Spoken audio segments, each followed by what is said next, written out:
Welcome to the Fated Friends podcast, a podcast based in a love of romance fantasy, where we talk about the books, we talk about motherhood, life, working full-time with small children, and all of the things in between. But tonight, we're going to get to our third book in the Crescent City series, House of Flame and Shadow. Is it Flame and Shadow? House of Flame and Shadow. House of Flame. The houses just get me. I can't tell them apart. Emma, there's always a page in the front that talks about the different houses. I am on a Kindle. I can't flip back and forth. Oh, right. The 4 houses of Midgard. So book 1 was House of Earth and Blood. Book 2, House of Sky and Breath. And then book 3 is House of Flame and Shadow, even though there are 4 books. The House of Many Waters, where Therian comes from. And I'm curious how you feel about Therian after this book. Wait, there's a 4th book? No, but there are 4 houses. And then she was like, maybe I'll write a 4th book. I don't know. I haven't decided. Therian. I almost put this book down because of Therian. Therian and Ethan. There was too much, in my opinion. I'm starting with hot takes. Ethan? I really didn't like Therian in the beginning. Yeah. And then I really didn't like Ethan through most of this book. Yeah.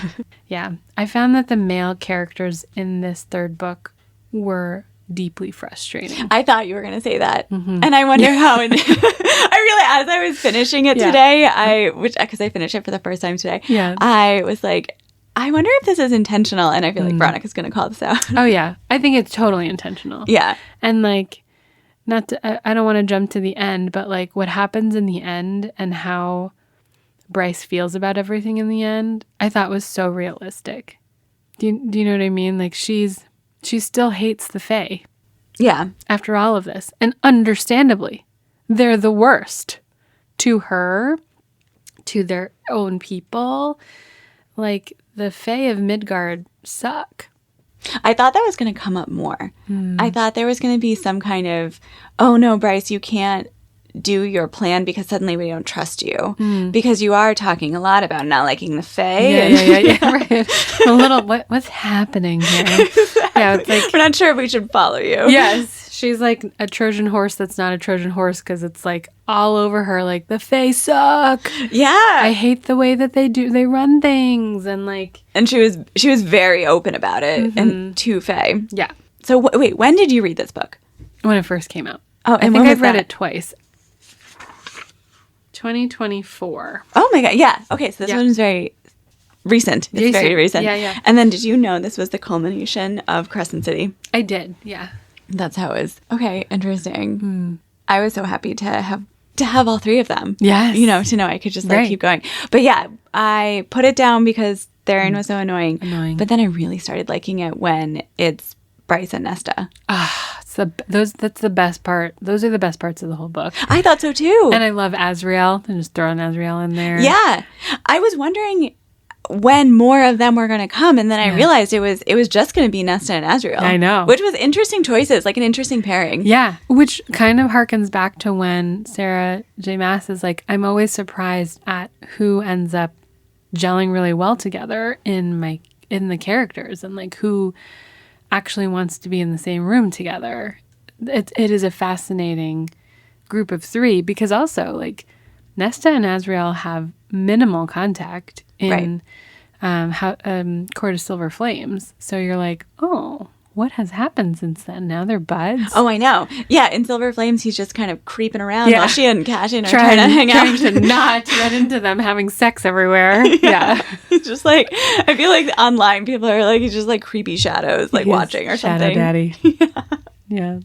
But yeah, and then I also absolutely was obsessed with Bryce and Nesta because then as you get through their time and you realize that Bryce still doesn't trust them and is just trying to get away from them. Yeah. Which obviously, Emma, I was like, oh, they're all working together as a trio. How amazing. And it's like, no, they have like captured Bryce and were keeping her contained. And she was in the, was she in the prison? The Court of Nightmares. Oh, she's in the Court of, that's right. She's in the Court of Nightmares. In the torture room. Right. Like, why would she trust them? I mean, like, that's what I hoped after I finished Sky and Breath. I was like, yes, like they're going to team together. They're going to be besties. Yeah. And then you realize, why would they? Why would they be besties? Right. Just because I love them all. They don't know each other. Yeah. And they don't even speak the same language. So it's like, you know, Sarah J Maas really, again, crashed reality upon us and was like, guys, come on, be real in this fantasy world. Let's be real. It can't happen the way that you would like to imagine. Right, exactly. They don't actually know each other. Right. So how do we make that work? And it was so good. It was so good. Yeah. Mm-hmm. So I took this from, you know, imagined I was running with them. Yes. But yeah, like I loved there's their quest in the different caves. Yeah. And her star, you kind of like learn how the star has the power. Mm-hmm. Yeah. Okay, so you have not finished the Throne of Glass series, right? Right. Okay. There is something similar to like the Fae in Throne of Glass, like the ancestral Fae in the Throne of Glass and the ancestral Fae in House of Flame and Shadow, which it's not necessarily spoiling anything because you now have experienced it in House of Flame and Shadow, but they're really disappointing characters. They're disappointing people who make selfish choices. The ancestral ones. Yes. Yeah. I know, like the Thea. Yeah, Thea and like... and her kids. And her daughters, right? Yeah. Like, it made you realize, like... Peleus. It just made you realize, like, you can't glorify these people in the past just because history glorifies them. What were they actually like? What did they actually do? Why did they make the choices they made? They're not always honorable. And the person, Bryce, is more honorable than all of them combined. And she has to deal with their stupid choices. So it was a really fascinating experience. And I loved that. And I loved that in the end, like, Bryce was like, I'm taking away your power, basically. You guys are not all that great. So, like, I'm making all the choices, and this is how it's going to go, and I don't care if you have a temper tantrum about it. Bye. I love that. It's like, that's what is needed when you have such entitled people. No, absolutely. I mean, it's all about, like, anti-patriarchy, obviously, and tearing that all down. Yeah. It's like, yeah, of course, because history was bad. Yes. We have to evolve. Exactly. Like, history is history, and, like, tragedies happen because of the choices that these people make. We can't just, you know, stay focused on all the good stuff they did. Like, people are multidimensional. Like, magical world building. Yeah. I was obsessed with the prison actually being like a beautiful island. I know. Dusk, right? Yes. It's the Dusk Court. Yeah. Amazing. Oh, and Dusk. I know. The best. The best. Golden hour. Yeah, and that's the prison. Yeah. I think one of my favorite parts was when they meet. What are the bad people called? Not the Atari. Oh, the Asteri. The Asteri. Yes. When there's an Asteri. Yes. Who's been kept in her glass coffin. Crazy. That was crazy. It was so good. Yes. And like Bryce just being like, bitch, come on. Absolutely not. Yeah. Enough. You're not that great. Yeah. Just because you were given power doesn't mean that you're great. It was just chance that you were given power and other people weren't. And now I'm going to put you in your place by killing you. I know. But then it was crazy because Nesta killed her. Oh, right. With the Star Sword. With the Star Sword. And I suppose her power. Yeah. No, because I think this is like a very minute detail. No, but it's great. It was, I think Bryce had both weapons at that point in her hands. Yes. And yet she was still unable to kill, I forget what the Asteri's name was. I forgot too. Some girl. Yeah. So she's like trying to kill her and she can't do it, which is like, Yeah. oh no, Yeah. Bryce, you have to be able to kill the Asteri. That's Yeah. like part of your whole arc here. Yep. And then Nesta's like creeping behind her, but the Midgard worm might have hurt Nesta, so like Bryce doesn't know if it's going to be okay. And then Nesta kills her somehow. I think she wears the mask. Yes. And that's how she kills her. And then a lot of the book, because unfortunately I wasn't talking to you through my whole reading experience, I was just like, okay, so Nesta is so powerful that she can kill the Asteri. Yeah. Like, why can't Bryce? That's when you're thinking like, okay, so Nesta's going to come into Midgard and I she's know. going to save the world. Yeah. No, she's just eating chocolate with Bryce's Parents with the little bean that lets them talk to each other. That was so fun. I loved that in the end. Yeah, so, I mean, I think that was one of my favorite parts. I thought it was because it was so creepy and scary. It was just like in Silver Flames when there's that, like, Kelpie. Oh, I hate that scene. But I love that scene because it's so scary. It's so scary, yeah. Yeah, that was so good. And then I was, like, bummed that, well, not bummed, but I was happy, like, she gets back. But then, you know, goodbye, Nesta and Asriel for the whole book. I know, until, like, that one moment where she's like, okay, I need to borrow the stuff. Give me this mask. Give me the mask. Yeah. I'll give it back later. I promise. Have my parents. Yeah. And I won't tell my parents. Yeah. And they're like, okay. That is one thing, like, not to bring up too many grievances about the book itself. It's just that it was so long and I read it. I didn't refresh the way that I would have liked. Everybody just went along with Bryce's ideas. And I didn't enjoy that as much. I wanted her to have... what's the word?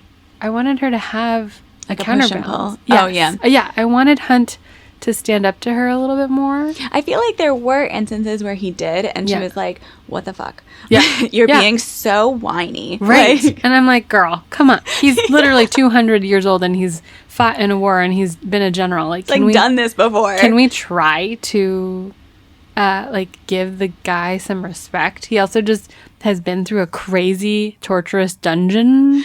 Yeah. For you. Can we, give him a little bit? I know. Those parts were hard with the dungeon in the beginning. That was another reason why it was, like, hard for me to get into. Yeah. Because, like, when I do have 4 minutes to, like, read my book. Yeah. And then I'm in the dungeon. Yeah. And I'm like, oh. This is the worst. I don't really want to be here. Where he's biting off his own hand. Like, oh, my God. That was too intense. But I will say, also, like, I wish we got more Baxian. Yeah, we didn't get awesome. like a lot of him at all. No, I wanted more of him. But. There were moments that I liked where he would say something, and there was like one moment where, and Bryce was like, "Oh, I can tell that you're Danica's mate," and I thought that was so special. That was really sweet. Yeah, yeah. There was just a lot. I think because there were so many characters, like it was such an ensemble. It was a lot to manage. It was like, quite a lot to manage. Like Lydia's whole story and her sons, and like, I mean, they asked a very fair question, like, how the hell did you hide a pregnancy? She's like, well, I just pretended I got kidnapped. For 2 years. For 2 years. Yeah. And then the Ocean Queen. I mean, I was obsessed with Lydia getting them out. Mm-hmm. Like, I liked that a lot. Yeah. And I was really happy we didn't spend the whole book in the dungeon. Yeah. Was that the fawn? The scene with the fawn? When he's still mad at her? Yeah. When Rune is still mad at her? I was so mad at him. I'm like, get over it. Exactly. Grow up, man, baby. You don't deserve... saved your life. Yeah. I guess she kind of put you in there. Yeah. But and she put you in there with the intention of taking you out. If you would just talk to her a little bit, maybe it would have happened sooner. Yeah. You know what I thought because I didn't know she was like a fawn shifter until this book. But then in the previous book, there is a scene where like Rune's hooking up with a deer. Oh, yeah. Yeah. Do you think it was her? Oh. I thought it was her as a secret because I thought it was so random that there was like this random scene where Rune's hooking up with someone like a full stranger, and I was like, Rune, you're like a prince, like what are you this doing? Could be like a secret assassin, Yeah. like I don't know, like be a little safe, Rune. And so I wondered if it was going to come out in the book that was actually her. Lydia. Yeah. Oh, that would have been wild. Yeah. Yeah, I don't know, but yeah. So there's just like so many names in this book, and then Lydia has 2 names. It's like, oh my God. It's a lot. It was a lot to carry. House of Earth and Blood, the first book, was like incredible. If it just was on its own, I would have been happy. The subsequent books just get more and more complex with the whole like, also like the alpha wolf or the The alpha wolf frustrated me with Sigrid or something. Sigrid, yeah. Yeah, because the entire book, Ethan's like, okay, so he kills her because the River Queen sets that up. So he, in order to save his friends and Therian, he has to fight her and to the death. Yeah. So someone has to die. Yeah. So he kills her. And then he's like, desperately sad about it the whole time and tries to like resurrect her and go through all this, and it's like, okay, Ethan, if you killed the alpha wolf, that makes you the alpha. Yeah, what are you doing? Exactly. Just take the mantle. Yeah. Just own it. Become the alpha now. Like, Yeah. do not be so sad this whole time. It's so frustrating. Yeah. Yeah. There were a lot of like frustrating points where you're like, everyone's being really dumb. Is this on purpose? Like, Therion's being super selfish and like so slimy, like too many allegiances. Mary's a rando lady who's way better than him. And Okay, so I kind of loved when that happens and it's Flynn's sister and like the murder twins have her and like, and then Therion's like, I will marry her. Yeah. And it's like not their point of views whatsoever. And I just imagined, and I don't think this is really how it went down, but I just imagined like those really rare moments, like when you're dating and like, you know, single and stuff, and you immediately know, like you have a connection with somebody. Yes. Like you haven't even said anything. Right. And you just like immediately You know. feel it. And especially with the way that Therion is so kind of a player and Yes. does stuff like that. He's kind of attractive and then she's attractive. Right. I just like loved thinking that they were in that moment and just, oh, hey. And then he just like steps up and is like, yeah, I'll marry you. Yeah. It's like, oh, I love that. Yeah. And then later it comes out, he's like, you were in trouble. It made me think of my dead sister. So that's why I did that. I was like, well, romance over. Yeah. Like, Way to go. you're lame. Yeah. And then she actually had like an ex-boyfriend she wanted to go after and now he's sad. Right. Okay, what was the point of all of this? Right. Like, this is all drama. It's all drama. That's the CW of it all. This is I was just thinking that in my head, like, oh, this could be a CW show. But yeah. Especially because she was wearing like leggings and a cashmere sweater. Yeah. It felt like Gossip Girl. Oh, like absolutely. the rich girl comes out. And like, did you feel like there were so many experiences where people should have died? Like, Ethan didn't he get shot in the face? Yes. And Lydia got shot in the heart. And Lydia was shot in the heart and like the end was, the chapter said, well, and then she died. And then she comes back. But she comes back. Yeah. Yeah. Yeah. Like, what? Okay. There's a lot of but process. some you can't bring them back. Sigrid is one of them. Yeah. Just pick and choose. You just pick and choose. But that's Sarah J Maas too. She's gonna be like, it's my story. I'll do whatever I want. I couldn't believe when Bryce came back to her dad's house and it was intentional. That blew my mind. Yeah. I was like, oh, Sarah, this is so great. This would be the absolute worst place for her to like accidentally go back to. Yes. And then there's a line where she says, you thought that this was a mistake because I'm just an idiot girl. And I was like, oh, you got me. I thought that too. Yes. You've played yourself well. How did you feel about the Autumn King's demise? I was shocked. Yeah. I was pretty surprised. I mean, it made sense, especially like I was really appalled at him thinking about like when she goes into Rune's room and she sees his like teenage boy stuff and then also the burn cells. It was just like, wow, like child abuse. Like I can't. Yeah. So all right. I guess I'll allow this. Yeah. So she murders her dad and then Murdoch. Yeah. Is that his name? Yeah, Murdoch. Yeah, he is like, I yield, whatever, and then she cuts his head off Like, too. I don't trust you either, you jerk. Like, fuck the patriarchy. Yes, basically. Yeah. Yeah. I felt like in the entirety of the series, I don't think Sarah J Maas could determine whether or not the Autumn King would actually be good. Because I think I've heard through rumors, like, there was an alternate, not ending, but like that the Autumn King was actually a good guy. But in the end, she made him like just as rotten as he presents himself, which I was like, okay, I think that makes a lot more sense. He was confusing through the book because she couldn't quite decide what side he actually played on. But, And I feel like you kind of wanted him because you just want a dad to be good. right. Like Yeah. that's the desire. But I guess if we really are like F the patriarchy, even your dad, no man is safe. That's basically the messaging, unless you're Hunt. I know. I loved Hunt's backstory or how he came to be. And then, Oh, right. Like he is like a test tube baby.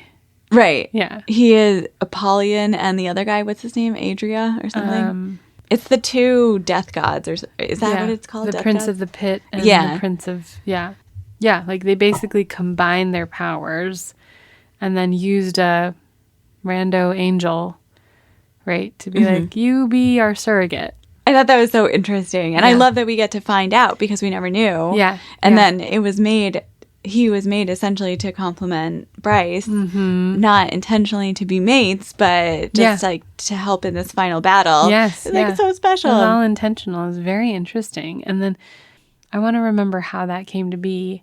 Oh, because they decided to go and talk to them. Oh, yeah. Oh, right. They went to the deepest level. Yeah. Or the second deepest. And I forget why they were there, but it came up in conversation. Yeah, right. It's like, we're going to go there. Oh, we're your dads. Yeah. We're brothers and we're your dads. BTW. And then the whole, like, Hypaxia now running the House of Flame and Shadow. Okay, so the whole book, I'm kind of like, are we trusting Hypaxia? Right, because, excuse me, she's, like, getting it on with... Celestina. Yeah. Yeah, I know, and kind of with I keep saying Atari. Asteri. Yeah. Yeah, so she's, like, kind of with them. Yeah. So she's like this scientist. Yeah. And then towards the end was so good. Yeah. But I loved this when they figure out the antidote to the parasite in the water. Yes. I think, when did they find out about the parasite in the water? Who told them that story? That was Hypaxia. Hypaxia Right? knew it? She did all the testing, right? Okay. Yeah. I forget. That sounds right, though. But I loved how she made the antidote, and then all of a sudden, Ethan is like, I make snow in my hands. Yeah. You're like, what?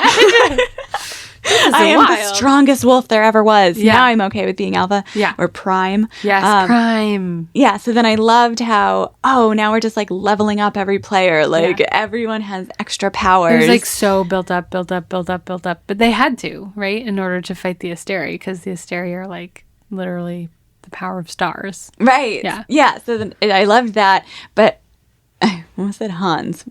We've been watching a lot of Frozen. Hunt and Bryce don't get the antidote. But Hunt this was crazy. When they go and talk to Apollyon and the other guy, they're like, why are you still wearing that crown of slavery that they gave to you? You're more powerful than it. You can take it off. Yeah. And he never thought to try. Huh. And that was really good. That was so good. And then he was like, oh, now I'm really angry and I'll try. And it's like, oh my God, why didn't you try the minute after they told you that? He takes off his friends too. He's like, I've got this. But I guess you just have to push back against your parents. You're like, you don't know any better. I'll do when I want to. Whenever I want. Yeah, but I loved that too. I loved how he took off his own thing. And then I kind of rushed through the end because okay, we've killed the Asteri. They're in their black hole. And then it's kind of like tying up a lot of loose ends. But what was it where you were like, oh, the end is so great, where she's still a hater of Faye? Oh, right, because she basically, the Asteri are dead, the Autumn King is dead, Murdoch is dead, Ethan's the prime. She like tells Baxian that it's his job to ferry people. Like, she's basically just running the show. Yeah. Like, this is how it's going to go. She's the queen. I've got all this power. I am the queen of the Fae. And this is how I'm running the show. And everyone's like, cool, we trust you. I do love that. Yeah. Yeah. I loved that. And I loved that it was really like, in spite of her heritage, I thought that was really interesting too. Like, even though she is half Fae, she's not loyal to the Fae's culture because they were never loyal to her. So she's like, guess what? I get to remake what it means. I really liked that. I thought there was going to be some kind of like cliffhanger-y thing at the end or something. Yeah, I think when she dies and then Jessica's like, oh, by the way, I'm a 15,000-year-old lady. Yeah. And we'll trade lives. I'm ready to be dead. Like, I'm good now. That was really cool. That was really cool. Yeah, I love Jessica. Yeah. And then Ethan becomes her assistant too. That's so funny. It's just, it's like very, this series was a very like, it reminded me of, I think you've made this comparison before, like the Avengers. Oh, yeah. There are so many players and you want so many things to happen and so many things do happen. And then it's just so much and it feels a little too, like almost too much and not quite. How can you make this satisfying when there's just so much at play? But I thought Sarah J Maas did as good of a job as she could. Yeah. And I mean, I feel like I could catch up. There were some things I missed. Like all of a sudden they were like, and there's the harpy. And I was like, who?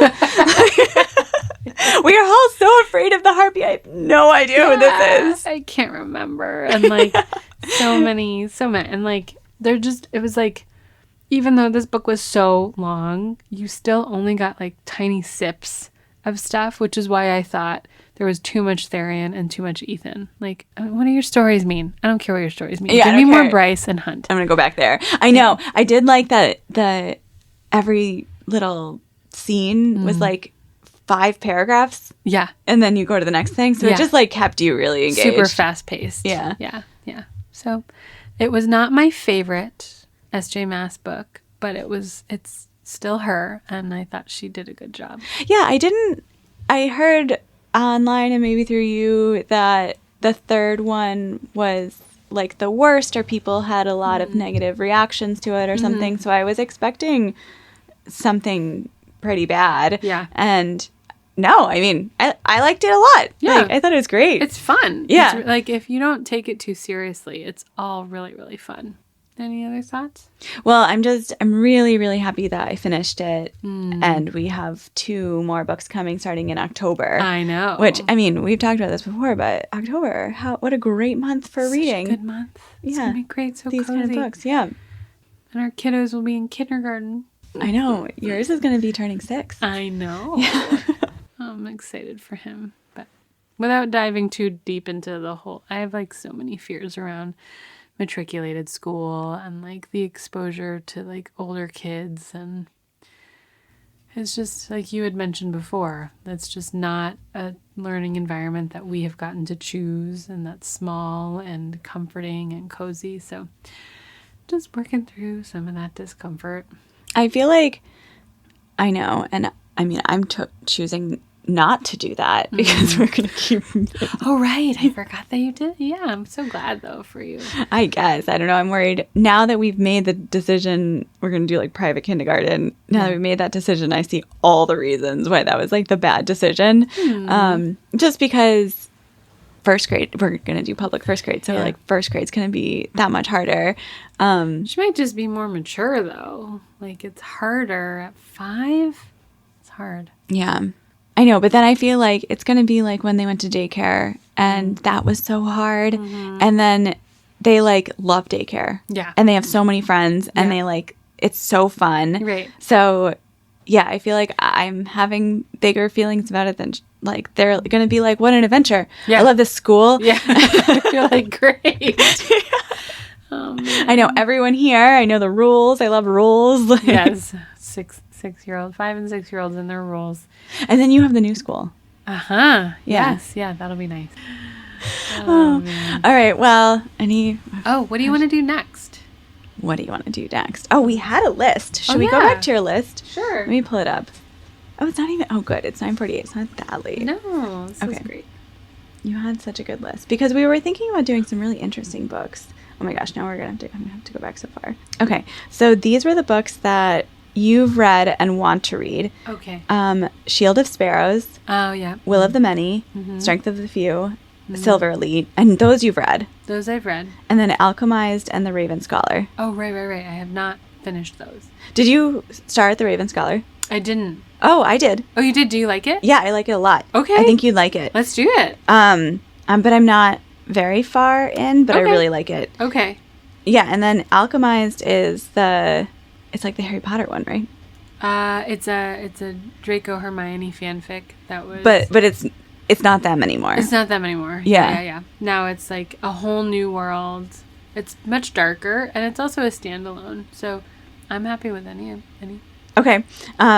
Yeah, that sounds great. Okay. I also read Quicksilver. Oh, right. I finished it. I know you don't want to read it, and it's fine. So many times. I've tried. But don't worry about it. Okay, I can try again. Yeah. You know what's funny? Because now I need a friend to have read it. So I did listen to BookTalk for BookTalk's 2-part episode. And then I also listened to an interview with Callie Hart. Yeah. And BookTalk for BookTalk thought it was better than Mist and Fury. I'm sorry. Oh. I knew you were. I don't know how I feel about that. I could not believe how much they loved it. I mean, I really liked it. I thought it was great, but it was definitely, it felt like not like this in the way that, because I think SJM just like does a magnificent job. Yes. It keeps you engaged. Okay. It's like fun. I think I just got to get past the hump. Like the first few chapters, I really did not like. Yeah. And how far did you get? Not very far. Like, I think she faced the king, and then Kingfisher shows up, and he's like spitting mad, and they're wrestling him to the ground, and like she gets whisked away, and the little other fae lady, I forgot her name, and they're going to her bedchambers, and then that was it. It's like I can't. I'm also such a visual person. Like, her name is Saris Fane, right? Saris? What? The main character of Quicksilver. Oh, right. Is that her name? I guess. I don't know. There are so many different names. I think she's supposed to be like so tiny and like. Yes, it's everything. It's every trope. I hate it. All in one book. He's 7 feet tall, y'all. Like, it's not. Can we get her to be at least 5'7"? Thank you. 5'7" and 7 feet. That's still a really nice height differential, okay? But like 5'2" and 7 feet, that's a lead and Lorcan. And do you know them from Throne of Glass? Lorcan, yeah, yes. Yeah. Can't do it. I got to them. Yeah. Okay. I was like, oh no, did I? But like, I only have space in my head for one tiny lady and one big man. I know. Actually, my work friend that I was talking to today, she was like, I read Quicksilver. And I was like, oh, what do you think? Yeah. And we had like 4 minutes left of this Zoom meeting. Yeah. And she was like, it's just hard because I do like Sarah J Maas books, and to like compare the Fae worlds is just different. That was hard. That's hard for me too. Yeah. And then this one, it's like that Monster Soup thing where it's like every single mythological creature comes to play.